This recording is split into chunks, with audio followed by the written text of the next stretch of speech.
বগুড়া জেলাধীন সদর উপজেলার গোকুল ইউনিয়নের অন্তর্ভুক্ত ধাওয়াকোলা গ্রামের কৃষি উদ্যোক্তা জনাব মোহাম্মদ সাজিদুল ইসলাম সাজু তার 11 বিঘা জমিতে গোল্ডেন 4 এবং গোল্ডেন 7 জাতের পেয়ারার আবাদ করেছেন।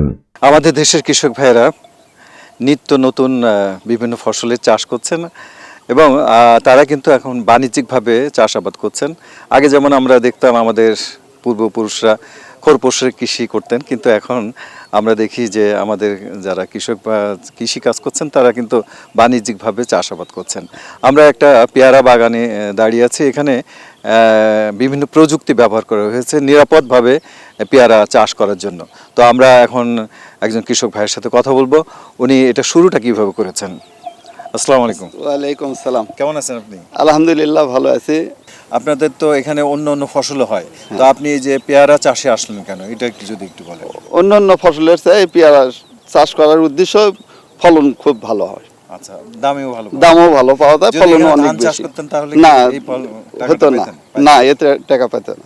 তার মানে পেয়ারা চাষ করা অন্য ফসলের চেয়ে অনেক লাভজনক। পেয়ারা চাষ করতে হলে প্রথমে জমিটা কিভাবে প্রস্তুত করতে হয় এবং এখানে কি কি সার মাটি দিতে হয় বিস্তারিত যদি একটু বলেন।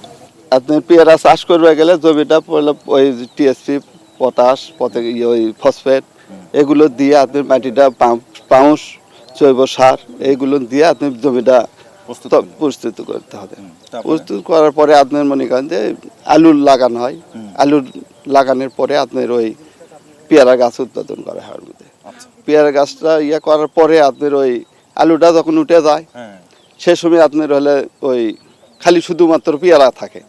পেয়ারা থাকলে পরে তখন ওই আপনার এই কভারের মধ্যে যেহেতু কলমের গাছ, এই সময়ের মধ্যে মনে করেন গাছে ফলই ধরে যায়। আপনার এই ফল যখন ধরে তখন ওই ফলেরই ট্রিটমেন্ট করা হয়। এখন পোকামাকড়ের জন্য যে আপনারা এই যে পলি ব্যাগ ব্যবহার করছেন, এটা কিভাবে জানলেন আপনারা? এটা আপনার এই যে ইনামুল ভাই আছে, ইনামুল ভাই মানে উপসহকারী কৃষিকর্তা ইনামুল ভাইয়ের পরামর্শে এই জিনিসগুলো আমরা করি।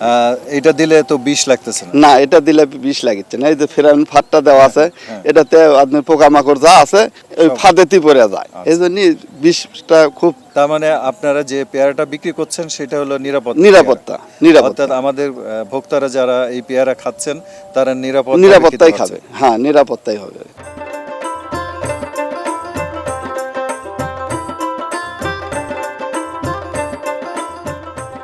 তার বাগানে 2 জন কর্মচারী সারা বছরই কাজ করেন।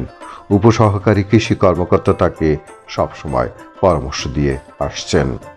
সুনিষ্কাশিত উঁচু ও মাঝারি উঁচু জমি পেয়ারা চাষের জন্য উপযুক্ত। গুটি কলমের মাধ্যমে চারা তৈরি করা হয়। আমি একজন পেয়ারা চাষি। এখানে প্রথমে আমি সর্বপ্রথম 1 বিঘেতে পেয়ারা চাষ করি। সেখানে কিছুটা উদ্যোক্তা মানে লাভবান হওয়ার পরে দেখা যায় আমার আশেপাশে যে কতগুলো চাষি আছে যারা অন্য অন্য চাষবাস করতেছিল, আলু, তারপরে আপনার বাঁধাকপি, ফুলকপি, তাদেরকে আমি বললাম যে দেখেন আমি পেয়ারা চাষ করেছি, আপনারাও লাভবান হবেন। আমার দেখা দেখি অনেক লাগিয়ে দিলাম। তারপরে আমার মোটামুটি এখন আলহামদুলিল্লাহ প্রায় 20-25 বিঘে পেয়ারা বাগান আছে।